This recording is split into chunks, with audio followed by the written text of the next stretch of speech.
біздің оқырмандар, бізде жастар алаңының қонағы бүгін бізде Арайлым. Қош келдің, Арайлым. Арайлым енді жуырда Қазақстанның құрметті кітапханашысы медалін иеленген, құтты болсын. Енді Арайлым бізде сонымен қатар белсенді жас, өз ісінің маманы. Енді көп сөзбен сұрағымызды бастай берейік. Бірінші сұрақ, қазіргі заман кітапханашысы қандай болу керек деп ойлайсың? Қазіргі заманның кітапханашысы білімді, ақылды, жауапкершілігі мол, әлеуметтік желіде белсенді, жан-жақты мотивационный болу керек. Ал қазіргі сол өзіңнің замандас кітапханашыларың көңілің тола ма жалпы? Жалпы толады. Әр уақытта біздің өзің айтқандай осы ізденіс үстінде, сол үшін толады көңілім. Екінші, енді кітапханашы болудың ең қызық және ең қиын тұстары қандай? Ең қызық тұстары әр мамандықтың өзінің біз білмейтін қыр-сырлары болады деп. Қазіргі уақытта ең қызықты сәті, қызықты кезі әр жастағы оқырмандармен іс-шара ұйымдастырасың. Әр сала туралы әр шара сайын сенің білімділігің артып, әр сол саланы зерттейсің. Сол жері қызық. Ал қиыншылығы қазіргі таңда 10 жылмен салыстырғанда кітап оқу бәсеңдеді ғой. Сол кітапқа деген махаббатты қайта ояту қазіргі таңда қиындау. Қазіргі жастар көбіне мотивациямен психологияны оқиды. Бұл нені білдіреді деп ойлайсың? Қазіргі таңда жастар өзі қоғамда ойып тұрып орнын алғысы келеді. Қазір жастар жанталасуда өзін дамыту жағынан, сала жағынан, өмірде өзі кәсіппен айналысқанды мысалы жақсы көреді. Қазіргі таңда біздің кітапханамызда сұраныста Балқия Балтабайдың кітабы және Айнұр Тұрсынбаеваның психологиялық кітаптар, Құралайдың кітаптарын өте белсенді түрде оқиды. Сонымен бірге кәсіпкерлікке байланысты Қуаныш Шумбайдың кітабы өте сұранысқа ие. Өйткені қазіргі заманда мен деген жастарға мотивация беретін кітаптарымыздың, авторларымыздың кітабы. Бұл енді жастарға бұл осындай салаға бет бұрысы жақсы деп ойлайсың жалпы? Өзіңнің көзқарасың? Енді қазіргі таңда жастар психологияны таңдап отыр. Иә. Енді жастар қоғамда өз орнын табу үшін өз-өзімен жұмыс жасап жатыр, сол жері қуантады. Өз-өзін дамыту мақсатында дейсің. Кітап оқымайтын қоғамда не жоғалады? Кітап оқымайтын қоғамда, яғни ұлт жойылады, мәдениетіміз, тіліміз, дініміз, салтымыз барлығы жойылады. Сондықтан кітап оқымайтын қоғам қалыптастырмау керек, кітап оқитын қоғам қалыптастыру керек. Енді жаңа өзің сөзіңде осыдан 10 жыл бұрынғы оқырмандарды қазіргі уақытта сол деңгейге жеткізу қиын дедің. Бұдан кейінгі болашақтағы 10 жылдар қалай болады? Жалғыз кітапханашы емес, бұл кітап оқумен айналысу қажет деп шарқ ұрып жұмыс жасау, жалғыз кітапханашы ғана жұмыс жасамау керек, бұған қоғам болып жұмыс жасау керек. Оған мектеп бар, үйдегі ата-ана бар, яғни әлеуметтік желілер болмаса TikTok, Instagram деген сияқты әлеуметтік желілерді балаларға көп қолданбауға, одан бөлек кітап оқуға балаларға жоқ дегенде 20 минутта ата-ана өзі қадағалап отыру керек. Жазғы каникул бар, күзгі демалыс уақыттарында соны күнделікті дәстүрге айналдыру керек, отбасылық дәстүрге айналдыру керек кітап оқуды. Енді өзіңнің мамандығыңды өз өміріңмен салыстыратын болсақ, егер өмірің кітап болса, немесе өз өмірің туралы кітап жазсаң, оның атауы қалай болады? Менің ерекше әлемім деп алар едім.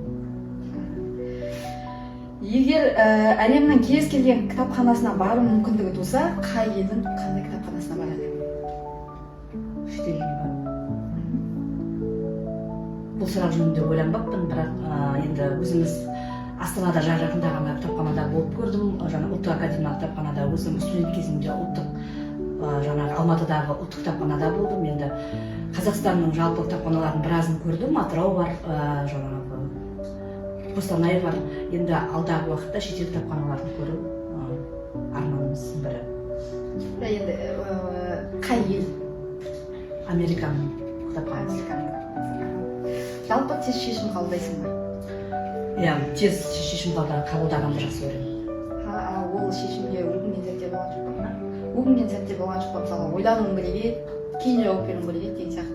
Жоқ, мен өзімнің жүрегіме көңіл бөлемін. Жүрегім қаласа, сол шешімді шығарамын. Сен оқыған ең әсерлі өзіңнің өміріңе әсерін берген кітап? Бибігүл Иманғазинаның тауқымет кітабы, яғни қыз тағдыры жазылған енді ой салатын кітап. Онымен бірге жаңағы өзіміздің өлкелігін бүйтпей Уайдиннің кітабы өмірге құштарлық. Сол кітапты оқыған әрбір бала бір өзінің болашағын жазуда, балалық шағын жазуды армандайды. Сол екі кітап өзі жүрегіме жақын. Арайлымның енді білікті маман екенін білеміз, көріп жүрміз. Енді бұдан бөлек өзіңнің жеке кәсібің бар және отбасың бар. Барлығына қаншалықты уақыт бөлесің? Қаншалықты уақыт? Негізі көбіне аз ұйықтап көп ойланамын. Соның әсерінен қазіргі таңда енді үш сала бойынша жұмыс жасап жатырмын.